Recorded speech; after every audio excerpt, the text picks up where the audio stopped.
مدارس کے اندر یا کسی بھی تعلیمی ادارے کے اندر اس چیز کی بہت زیادہ اہمیت ہوتی ہے کہ بچوں کی صلاحیتوں کو دیکھ کر اس میں نکھار پیدا کیا جائے. ہر بچے کے اندر اللہ تعالیٰ نے مختلف صلاحیتیں، مختلف ٹیلنٹ رکھا ہوا ہوتا ہے.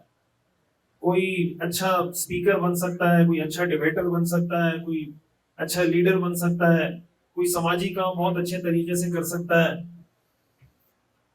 یہ استاد کی، والدین کی اور ایک انسٹیٹیوٹ کی ذمہ داری ہوتی ہے کہ وہ اس چیز کو دیکھیں کہ اس بچے کی کیا صلاحیت ہے اور ہم اس بچے کی اس صلاحیت کو کیسے نکھار سکتے ہیں، کیسے بہتر کر سکتے ہیں. مدارس کے اندر، اسکولوں کے اندر، یونیورسٹیز کے اندر جہاں نصابی سرگرمیاں ہوتی ہیں نا، نصابی سرگرمی کا مطلب کہ بچہ حفظ کے لیے آیا تو حفظ کر رہا ہے، ناظرہ پڑھنے کے لیے آیا ہوا ہے تو ناظرہ پڑھ رہا ہے. تو جو بھی اس کی نصابی سرگرمیاں ہیں وہ تو ظاہر ہے اس نے کرنی ہی کرنی ہوتی ہیں. اس کے ساتھ ساتھ ہم نصابی سرگرمیاں، جس کو کریکولر ایکٹیویٹیز کہا جاتا ہے، تو آج دنیا کی ریسرچ، دنیا کی تحقیق یہ بتاتی ہے کہ جس طرح بچے کے لیے نصابی سرگرمیاں، کریکولر ایکٹیویٹیز ضروری ہیں، اسی طرح اس کے لیے کریکولر ایکٹیویٹیز بھی ضروری ہیں. اس میں اسپیچ ہے، ڈیبیٹ ہے، ڈیکلیمیشن ہے، اس میں ٹیبلوز ہیں، اس میں اس کی دیگر صلاحیتیں ہیں. یہ والدین کی بھی ذمہ داری ہے. اس کے اندر کھیل کود بھی داخل ہے، اس میں ورزش بھی داخل ہے کہ بچے کو کھیل کا موقع ملے، ورزش کرنے کا موقع ملے. ہمارے یہاں بعض اوقات یہ ہوتا ہے کہ ہم بچوں سے وہ توقعات وابستہ کر لیتے ہیں جو کسی 40 سال کے آدمی سے ہونی چاہیے. یعنی ہم جب بچوں کی تربیت کرتے ہیں، چاہے وہ مدرسے میں استاد ہو، تو وہ یہ سمجھتا ہے کہ جو میرے پاس 8 سال کا بچہ آیا ہے، اس کے سارے کاموں میں اتنی پرفیکشن ہونی چاہیے جتنی پرفیکشن 40 سال کے بندے میں ہوتی ہے. اس سے نہ کوئی غلطی ہونی چاہیے، نہ کوئی، بالکل ہر چیز میں اس کو سیدھا چلنا چاہیے.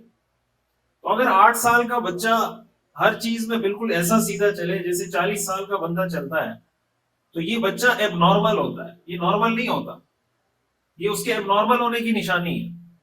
اس کے نارمل ہونے کی نشانی ہے کہ وہ حرکتیں کرے جو 8 سال کے بچے کو کرنی چاہیے.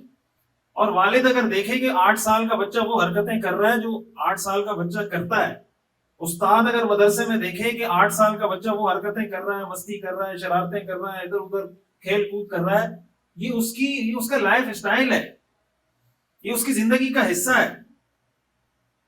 بچوں سے تعلیم کے نام پر ان کا بچپن چھیننا یہ ٹھیک نہیں ہے. آپ بچوں کو بچپن میں تعلیم دیں، لیکن بچوں سے ان کا بچپنا مت چھینیں. ہمارے ہاں یہ ہوتا ہے نا کہ مسجدوں میں آپ نے دیکھا ہوگا کہ اگر کوئی بچہ تھوڑی سی شرارت کر لے، کوئی 8 سال کا بچہ ہے، 9 سال کا بچہ ہے، تو ہماری مساجد میں جو پکے نمازی ہوتے ہیں تو ان کے جو آپ تیور ہوتے ہیں، ان کے جو پیشانی پہ بل ہوتے ہیں، تو آپ کو ایسا لگے گا جیسے یہ مسجد ان کی جاگیر اور ان کی جائیداد ہے، ان کا قبضہ ہے اس مسجد میں. کہ 8 سال کا بچہ مسجد میں کیوں آ گیا، 10 سال کا بچہ مسجد میں کیا کر رہا ہے، یہ کبھی ادھر بھاگ رہا ہے، کبھی ادھر بھاگ رہا ہے. تو بھائی جب وہ مسجد میں آئے گا، وہ 8 سال کا بچہ ہے، تو یہ چیزیں آپ کو برداشت کرنی پڑیں گی. یہ ہمارا مزاج ہے، یہ اسلام کا مزاج نہیں ہے. بچے کو جھڑکنا، بچے کو آپ سیکھنے کا موقع ہی نہیں دے رہے. جب آپ اس کا طریقہ یہ نا کہ وہ مسجد آئے، مسجد آنے کے بعد آپ اس کو تمیز سے مسجد کے آداب سکھائیں کہ بیٹا یہ مسجد کے آداب ہیں، تو اس کا یہ حل ہے یا یہ حل ہے کہ آپ اس کو مسجد میں ہی نہ لے کر جائیں یا مسجد میں لانے کی اجازت ہی نہ دیں. یہ حل ہے اس کا. حدیث شریف میں آتا ہے، رسول اللہ صلی اللہ علیہ وسلم نے ارشاد فرمایا کہ میں بعض اوقات نماز پڑھاتا ہوں، مجھے بچے کے رونے کی آواز آتی ہے، تو میں اس وجہ سے نماز مختصر کر دیتا ہوں کہ اس کی وجہ سے اس کی ماں کو تکلیف ہو رہی ہوگی، تو میں نماز مختصر کر دیتا ہوں تاکہ جلدی نماز مکمل ہو جائے، یہ ماں اپنے بچے کو اٹھا لے. رسول اللہ صلی اللہ علیہ وسلم کی جو نواسی ہیں امامہ، روایات میں آتا ہے کہ آپ علیہ الصلوۃ والسلام، حضرت حسین رضی اللہ تعالیٰ عنہ کے بارے میں بھی آتا ہے کہ آپ ایک مرتبہ سجدے میں تشریف لے گئے نماز پڑھاتے ہوئے، تو بہت طویل سجدہ کیا آپ نے. تو صحابہ حیران ہو گئے کہ حضور علیہ الصلوۃ والسلام سجدے سے سر کیوں نہیں اٹھا رہے. وہ سجدے سے سر آپ اس لیے نہیں اٹھا رہے تھے کہ حضرت حسین اور بعض روایات میں حضرت امامہ کا ذکر آتا ہے کہ وہ آگے آپ کے کندھے پہ بیٹھ گئے تھے سجدے میں، تو آپ علیہ الصلوۃ والسلام نے ان کی وجہ سے سجدہ طویل کر دیا کہ یہ میرے کندھے پہ آگے بیٹھے ہوئے تو بیٹھے رہیں. تو آپ نے کہا کہ تسبیحات اور پڑھ لیتا ہوں، چلو بچوں کو تھوڑا تفریح کا موقع مل رہا ہے تو ملنے دیں.